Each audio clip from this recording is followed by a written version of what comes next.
Have you ever had the feeling that you knew what someone was going to say just before he said it? Or have you ever walked into a strange room and had the sensation that you'd been there before?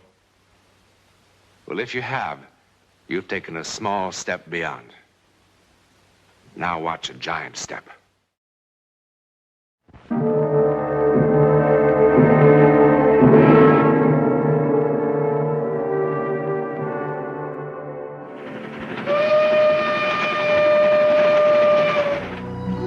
This is the Bombay-Calcutta Mail, moving through the hot vastness of India.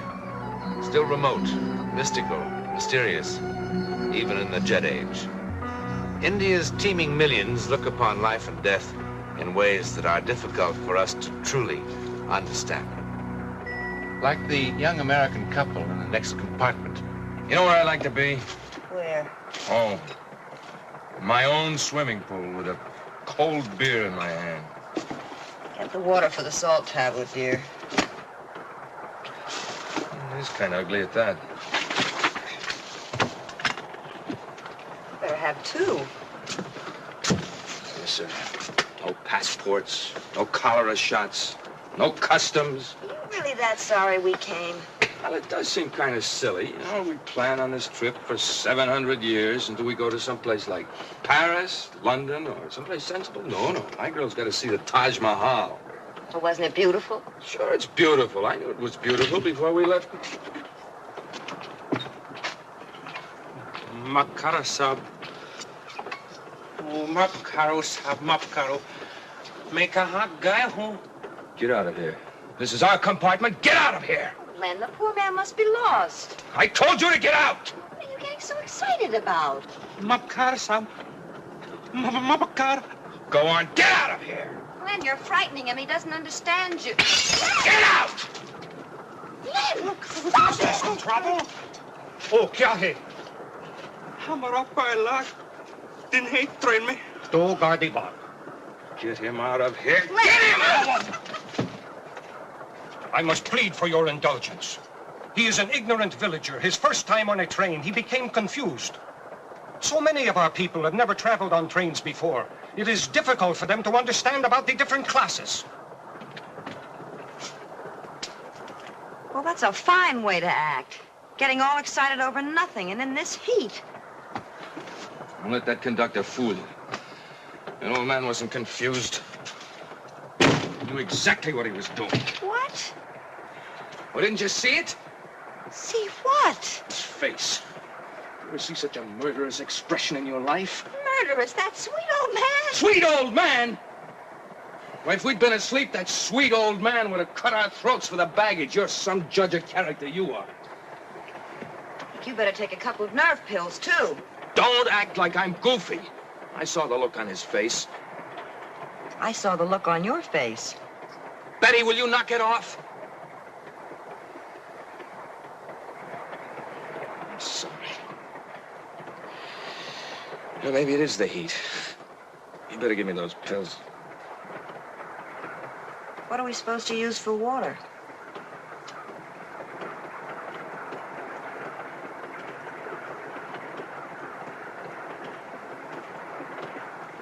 What happened? Oh, Len. I did that?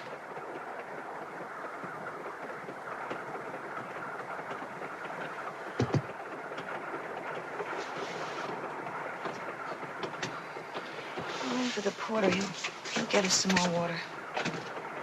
No, we've been ringing for that porter ever since Bombay.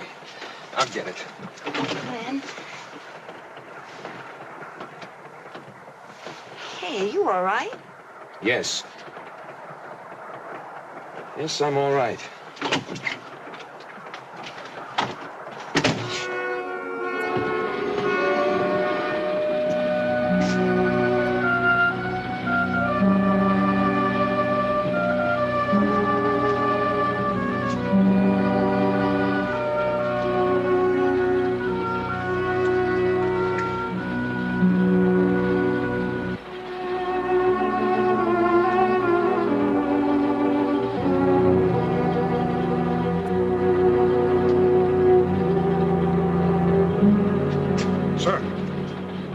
Sir. It is wiser for first-class passengers to remain in their own compartment, sir. I was looking for the porter. The porter is greatly occupied. May I be of assistance? Yes, we need another bottle of water. I will tell the porter. He will bring it to your compartment at his earliest opportunity. Wait. Who's that old man in there? Which old man, sir? That old man right there, the one who tried to break into our compartment. Do you know anything about him? I talked to him after the misunderstanding. I assure you, he was only confused. You know who he is? No, sir. You sure? Sir, we are a nation of hundreds of millions, and most old men look quite the same. Okay.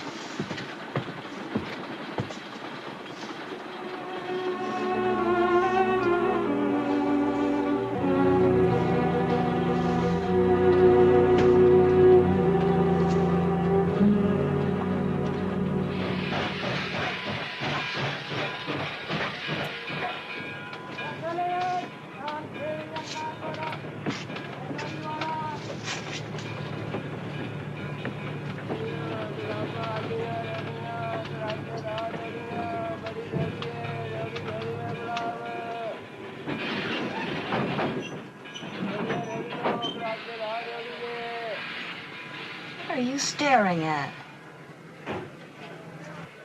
Man, you're beginning to scare me.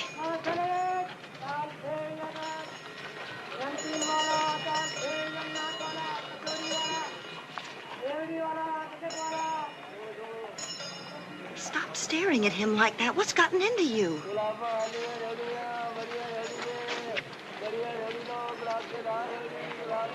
Look at him, look at him. Honey, will you stop this? If he tries anything, I'll kill him. Leonard! Go on. I'll go on. Len! Len!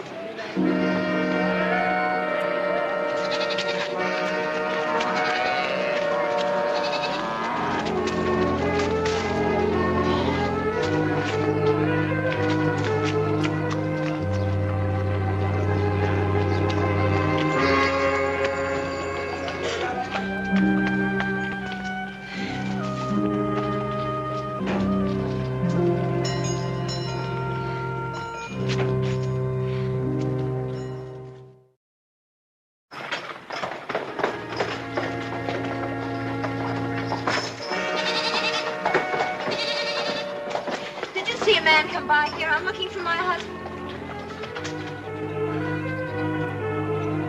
Len.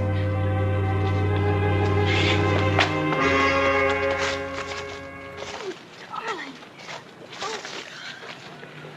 Oh. Isn't there someone here who speaks English? Is there anyone who can help him? He needs a doctor. I am helping him, ma'am.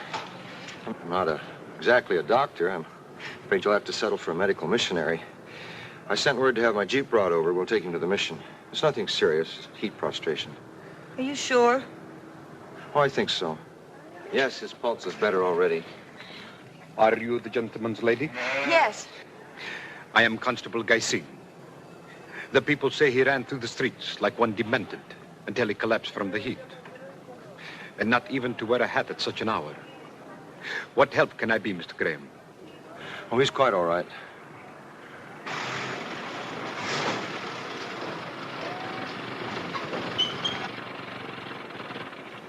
Můžeme da koro. Můžeme da koro.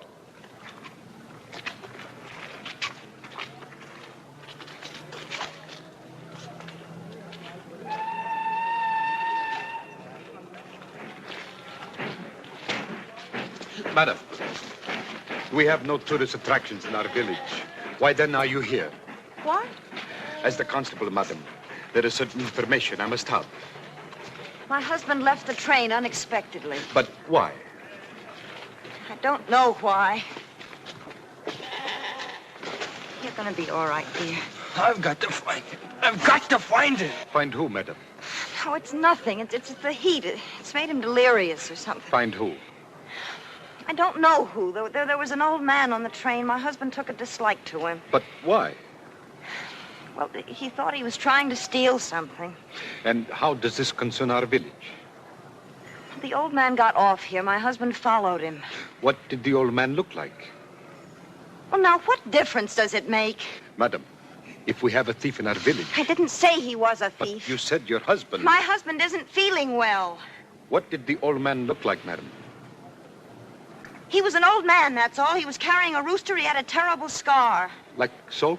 Yes. With such a scar, that could only be Kumar. And Kumar, madam, is no thief. May I see your passport, please? I left it on the train with everything else. A certain report must be filled. Oh, wait a minute. My husband kept his in his jacket. Yes, there it is. Thank you, madam. I will return it to you at the mission when I have finished my report. Old Kumar, this is most strange. I told you my husband was ill and not responsible. Yes, so you did, madam. Call the beat.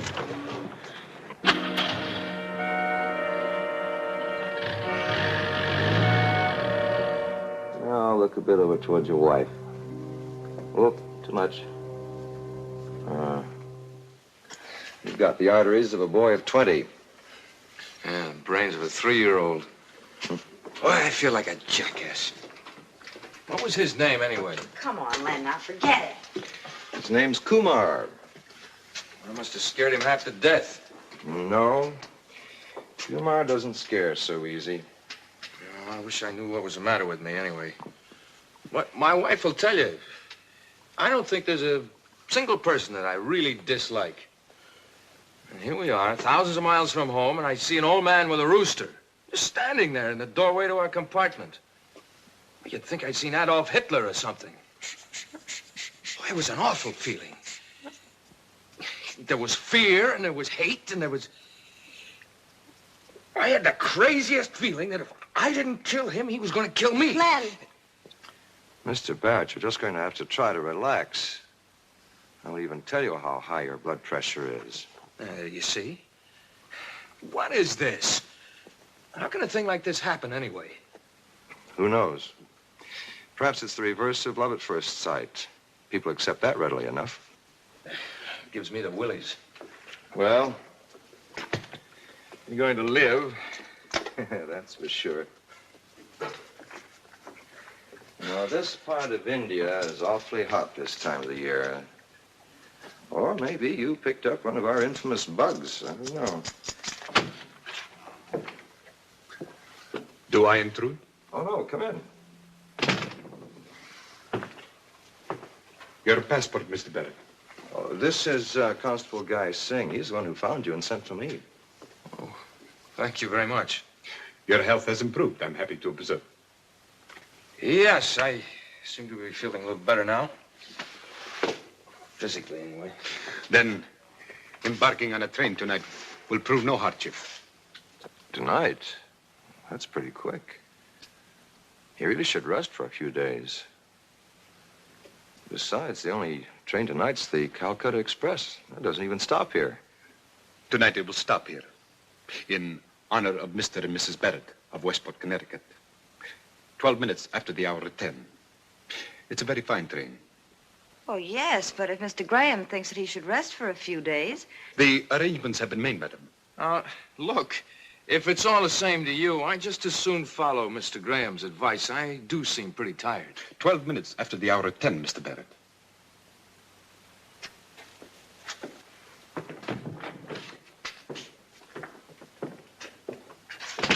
Boy, your constable, what's-his-name, certainly is no ambassador of goodwill. I don't know what's the matter. I do. He's a self-important little dictator. No. He's not like that at all, really. Well, at least you'll get a couple of hours of bed rest. That is, if you don't mind the accommodations. There's our combination schoolroom, storeroom, and guest room. Quite a collection of odds and ends, isn't it? This is the way some of the villagers say thank you. Of course, no thank yous are ever necessary. Still, they're a proud people, and I suppose I'll go on collecting it until it crowds me into the street.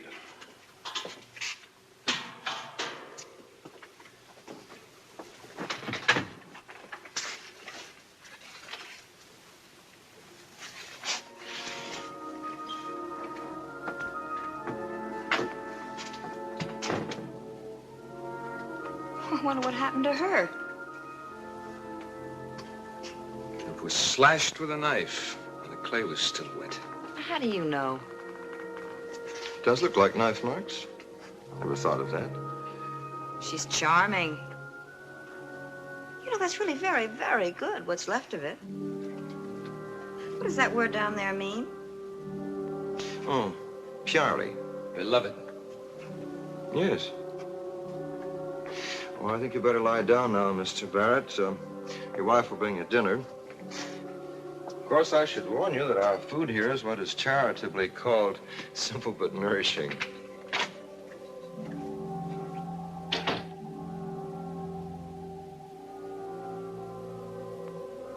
Len?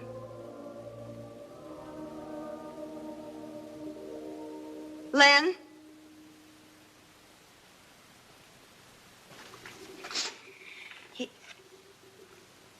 You feeling well? I'm fine. Well, the next time I ask you to take a salt tablet, will you please listen to me?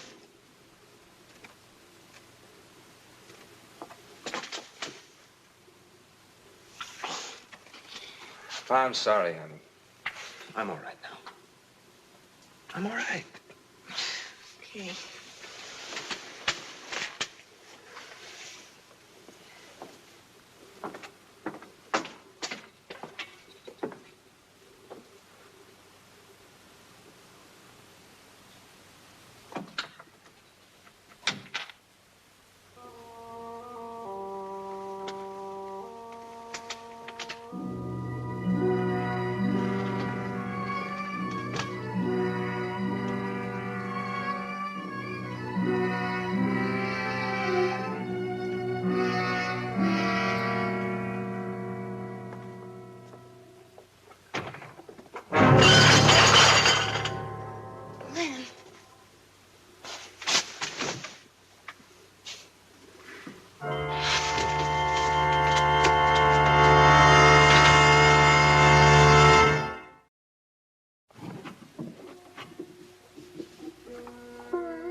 भगवान मैं क्या करता हूँ भगवान मैं क्या करता हूँ Akaru.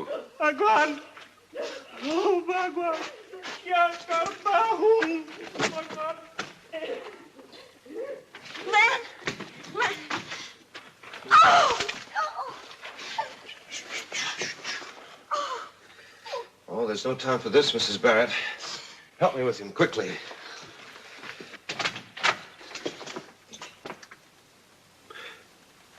Mr. Graham is doing all that is possible.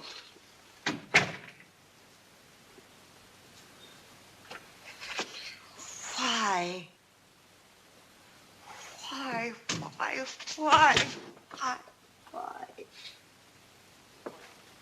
Kumar's wife asked a similar question. How can the same thing happen twice in one lifetime? Twice? Piari. She was once beautiful, as well as beloved. Beloved by two men, unfortunately. Kumar and Ranjit. Ranjit? A very gifted young artist in our village, but with a wildness in him. The scar across Kumar's throat was put there with the same knife that slashed this clay while it was still soft. Leonard said that had been done with a knife. Ranjit, in a fit of passion, attacked Kumar. Kumar slashed back with his own knife. The blade cut across Ranjit's eyes. A blind artist is a very pathetic creature. On Kumar's wedding night, Ranjit went to the house, broke in, and attacked the man he had come so passionately to hate. In the darkness, the blindness was no handicap, but Kumar had a gun. What's that got to do with us? Madame asked me why. Perhaps I am telling her why. I feel as irresponsible for the tragedy as anyone else. Why? Madame, have you not questioned the apparent senselessness of what has happened today? When I first saw your husband's passport, I should have stayed with him until he left our village. The day Kumar killed Ranjit is very clear in my mind. It was my first homicide. July 17, 1925.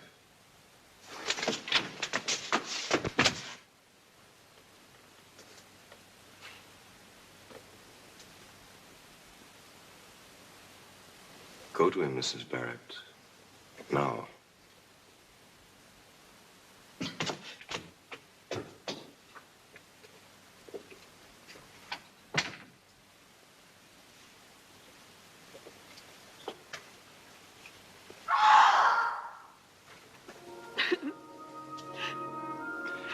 It's over. Is it, Mr. Graham?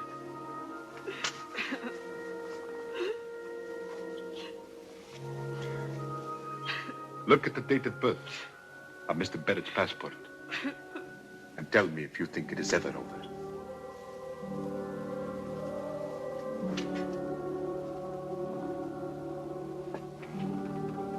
July 17, 1925. Leonard Barrett was born on the same day Kumar killed Ranjit.